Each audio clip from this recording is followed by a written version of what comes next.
Hello there. Thank you for joining us on Citizen Live at 1. I'm Janet Mbogwa.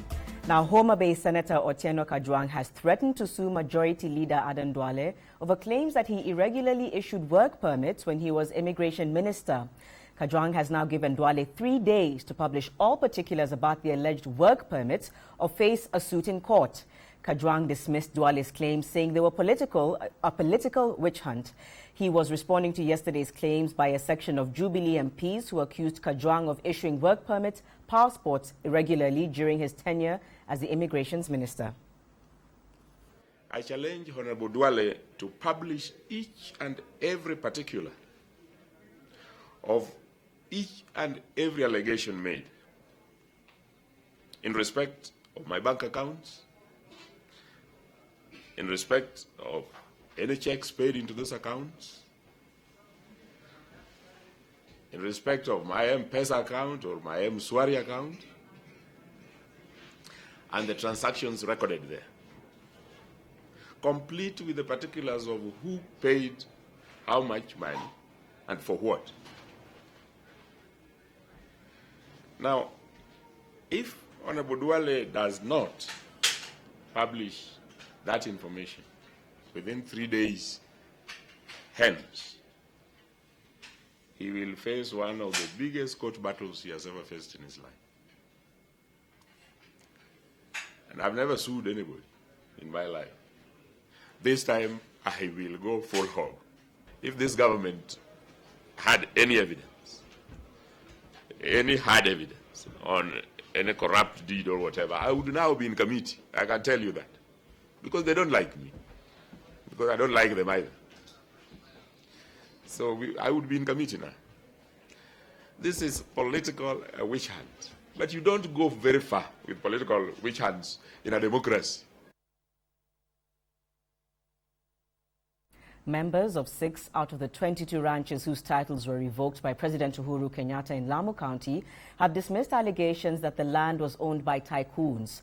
Officials from Nyongoro, Amu, Boni, Pandanguo, Witu Livestock and Mokoe ranches said the resources were owned by community members who acquired the land legally from the government and not from individuals as previously alleged. The officials are pleading with the government to back their ownership of the said parcels of land.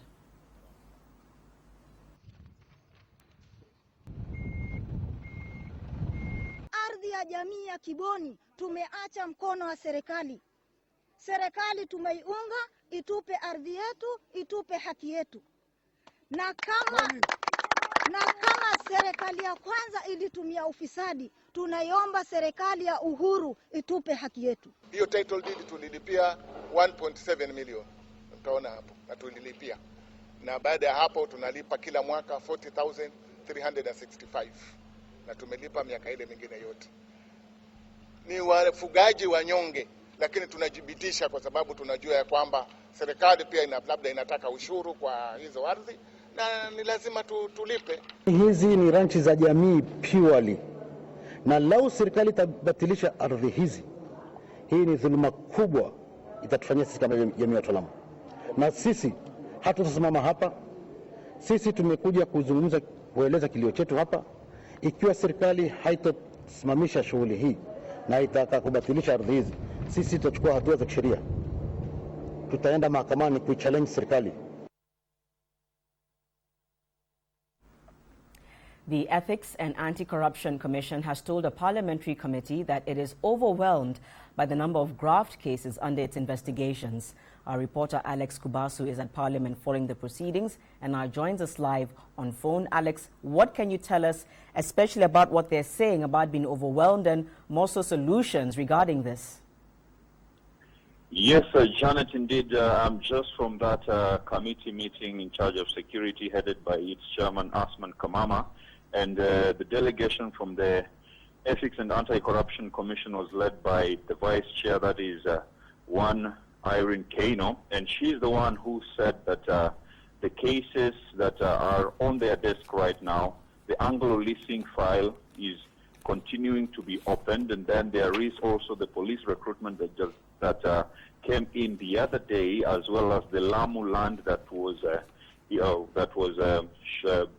brought forward by the president about a week ago. So She says that indeed they are overwhelmed, but she's calling for more capacity to be enhanced within the commission, as well as more resources to be allocated so that they could be able to effectively deal with the menace that is corruption in the country. But she's also said that they are working within their means, that they have been provided for, so that they can be able to tackle the issue of corruption. She was appearing today before the Committee on Security to shed some light over the controversial recruitment of 10,000 police officers, in which she was at pains also to explain that out of the 289 stations that were designated for the recruitment, the Anti-Corruption Commission only managed to send 12 officers to the 12 stations. Rather, the Commission only managed to send only 12 of its officers, or rather only its officers to only 12 out of the 289 stations that were carrying out recruitment. She was also at pains to explain why they have not been able to make any arrests from the massive allegations of corruptions that the recruitment saw. So she says, though, that by tomorrow they'll be issuing a report, a detailed recommendation on what their take is on over the whole process of the recruitment. In addition, the Ethics and Anti-Corruption Commission has also said that it's recommending a case-by-case look at the recruitment exercise, as opposed to what the Independent Policing Oversight Authority has even moved forward to vouch for, that is the nullification omnibus of the entire exercise. Anti-Corruption Commission is saying that rather than cancelling the whole process in which some stations did not see corruption allegations fronted, they would rather go on a case-by-case position, so that those that were culpable, even senior officers, could be arrested, and so on and so forth. So, Janet, we shall be able to give our viewers a detailed coverage of the back and forth controversy on the 10,000 police recruitment in our subsequent bulletin. Back to you, Janet, in studio. All right, Alex, thank you so much for that summary. Certainly an issue there of capacity, and as you said, Alex is going to be bringing us details on that ongoing controversy, a concern indeed. Well, police in Narok have arrested a 30-year-old woman who tried to sell her 2 children. The woman is being held at the Narok police station as the law enforcers carry out further investigations. This comes just 2 weeks after our investigative team exposed a baby-selling syndicate in Kayole. Michael Njenga has those details. They say there's nothing like the mother's love, but one would wonder what kind of love Zainab Akumu has for her 2 boys, aged 4 and 8 years, as she was just about to sell them for 200,000 shillings each. According to the police, the 30-year-old has been looking for a buyer for some time before word got to the police and they posed as potential buyers. Hello?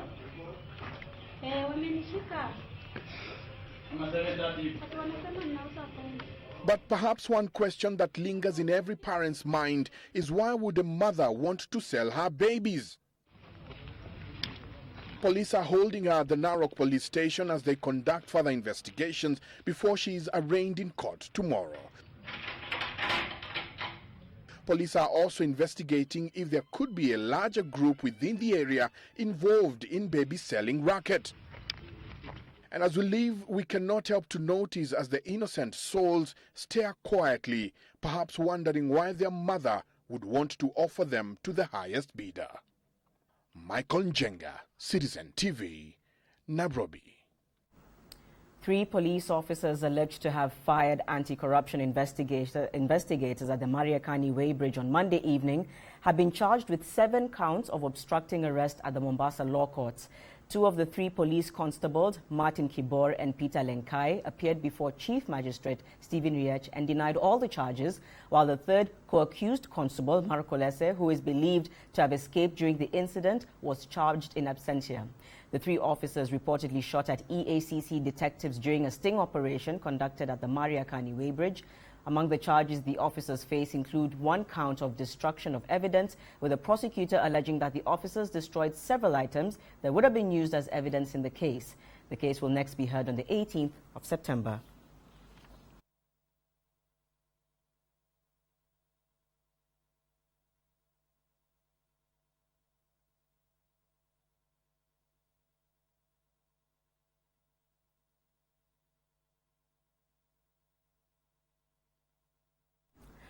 Police in Bungoma have been blamed for laxity after a middle-aged businessman was shot dead last night outside his shop, which is just a few meters from the Sirisia police station.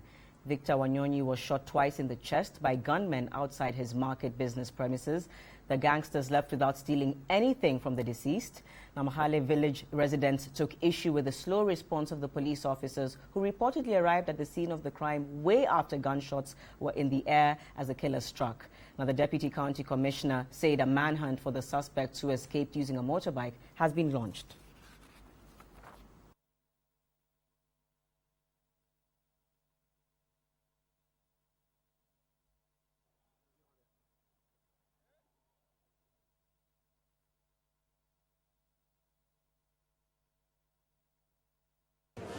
Sababu maaskari wetu wenye wako Sirisia, kasi yao asubuhi wakiamuka wanatafuta pombe. Saya kufanya patrol, shida yenye iko wanakuta wanalala na wamelewa. Hiyo ndiyo inasababisha tunakuwa na shida katika Sirisia. Sababu kama wanaua mtu, hii ni mikuu karibu 20 mpaka kwa hii duka. Marisasi napiko hapa, na askari achafika sababu ni mlevi. Hata akichukua bunduki hawezi fanya kazi yoyote, hawezi pambana na mhalifu.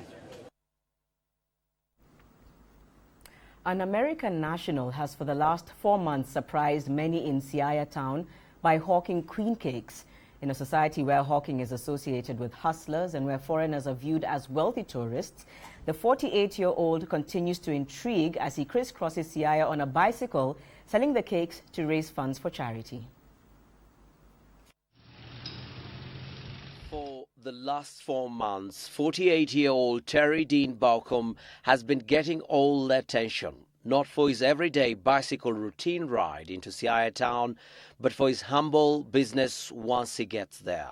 A business that has everything to do with these cupcakes. Are 17 and 20, they're the ones making these. Oh. That have slowly become the talk of Siaya town. Dean, who moved from the United States to Kenya, has been selling cupcakes at 10 shillings per cupcake, a venture that may not give him as much as he would hope for. In a day, we're able to raise about 2,000 shilling. That's a good day. That's pretty much every day. And then out of that, there's probably 1,000 or more that goes for supplies for the next day, labor. So I think probably maybe around 500 shilling a day is what we're able to raise. But which helps in his cause to provide for the needy in Siaya through his new Covenant Outreach World Church in the outskirts of Siaya town. We definitely know there's a great need for orphans here, and there's a great need for widows and the poor, and we want to help in those areas, but we can't do it without finances. And so if we can't have it sent from the States, then maybe we can raise it here so that we can help the people that are here in this community. It is his daughters who wake up as early as 5 a.m. to prepare the cupcakes, their way of helping their father in his cause as he tries to convince Siaya residents to indulge in them. An everyday challenge, he says. Even though when people see a American, or what you would call a Mzungu, everyone seems to think that we just have lots of money. But it's not always true. It's not always the case.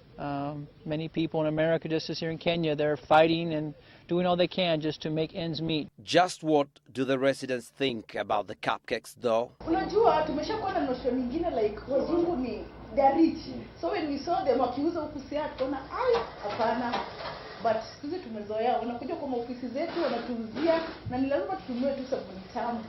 Size is so small, I can eat 10 of them at 100 shillings, though definitely at 80 it will be heavier. Keki iko tamu lakini size yake ndio ndogo. At least angeongeza kidogo ikuwe kubwa kidogo ndio tuauze 10 bob. This father of four says his aim is to break the common practice that sees clergymen depend on church offerings, encouraging them to take part in such businesses for income generation that can be used to help in such causes.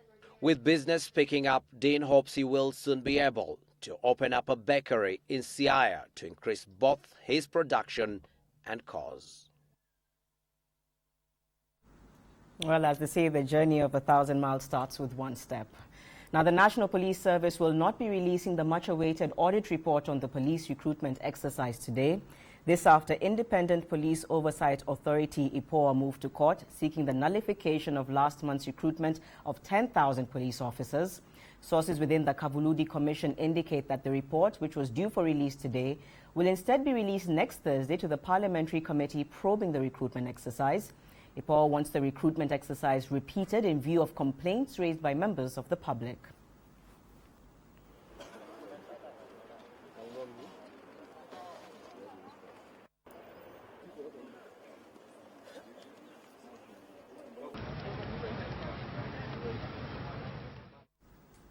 President Uhuru Kenyatta has reiterated that Kenya will not withdraw its troops from Somalia until the region stabilizes. Speaking when he met Kenyans in the diaspora after the U.S.-Africa Leaders Summit, Kenyatta took issue with leaders who claimed that the insecurity in the country had been worsened by the presence of Kenyan troops in Somalia. President Kenyatta's statement comes in the wake of United States President Barack Obama's assurance that his government would continue to help build the capacity of Kenya's security agencies to help them deal with terrorism and other threats. Obama's statement came soon after a statement by President Kenyatta in an interview on CNN that the international community was not doing enough to help Kenya in the war against terror. Therefore created Elimo Center as a forum to engage our youth.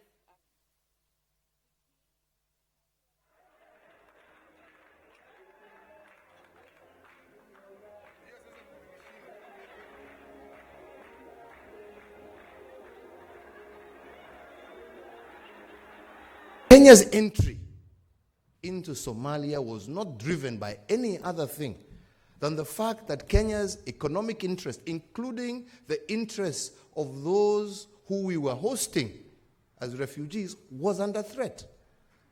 That is when Kenya said couldn't stand aside anymore. And we moved in with a singular aim of working together with our counterparts in Somalia to bring peace, to bring stability, because their instability was now becoming instability and lack of security for the people of Kenya. The Ebola outbreak is now out of control in one of the worst outbreaks in history, with the World Health Organization spearheading a two-day crisis meeting in Geneva, which started yesterday, in a move to alleviate the epidemic, which has been termed as a public health emergency of international concern. All countries in West Africa are now on high alert, with deaths being reported in Nigeria, the worst cases in Liberia, where the president has declared a state of emergency. A state of emergency is declared in Liberia Wednesday. President Ellen Johnson calling for help as the worst Ebola outbreak hit Liberia. The death toll, now 932, and the number is rising as bodies of those infected are dragged to the streets of Liberia. The state of emergency is in place for the moment to be able to give us a chance to deal with the situation effectively. According to the World Health Organization, WHO, the Ebola virus disease is a severe fatal illness with a case fatality rate of up to 90%. The infection is transmitted by direct contact with the blood, body fluids, and tissues of infected animals or people. The disease is spreading fast in West Africa, even as the World Health Organization convened a two-day crisis meeting in Geneva to seek ways of alleviating the epidemic. Health workers in West Africa are appealing for urgent help in controlling the world's worst Ebola outbreak as the death toll climbed to 932, with Liberia forced to shut a major hospital where several staff were infected, including a Spanish priest. All countries in West Africa are already on high alert. Ghana, Nigeria, Togo and Cote d'Ivoire are working with the World Health Organization after a Nigerian nurse infected with the Ebola virus died, bringing the death toll in Nigeria to 2.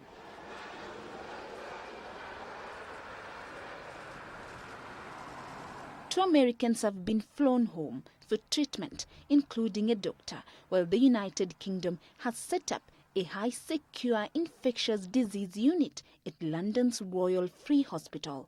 Only 7 doctors specially trained in infectious diseases are allowed to enter the tightly sealed ward. What we do know is that the Ebola virus, both currently and in the past, is controllable if you have a strong public health infrastructure in place. And the countries that have been affected are the first to admit that what's happened here is that their public health systems have been overwhelmed. The World Health Organization said it would ask medical ethics experts to explore the emergency use of experimental treatments to tackle the highly contagious disease after a trial drug was given to 2 U.S. charity workers infected in Liberia. Liberia and Sierra Leone have deployed troops in the worst-hit areas in their remote border region to try stem the spread of the virus, which there is no known cure. Judy Kosgei, Citizen at 1. Let's now turn to some positive and good news for the Royal Media Services family. Radio Citizen is the most listened to radio station in Kenya and among the 20 best radio stations in Africa. This is according to a survey conducted by Network Africa, an information network on the continent. According to the survey, the success of the radio station has been attributed to the very fact that it broadcasts its programs in a language that is easily understood by all. Other stations rated among the best 20 in Africa are Clouds FM in Tanzania and Radio Simba in Uganda. Right, let's now take a short break on Citizen Live at 1. We're back after this with more stories, including your business and your sports as well with Bernard Dong. Stay with us.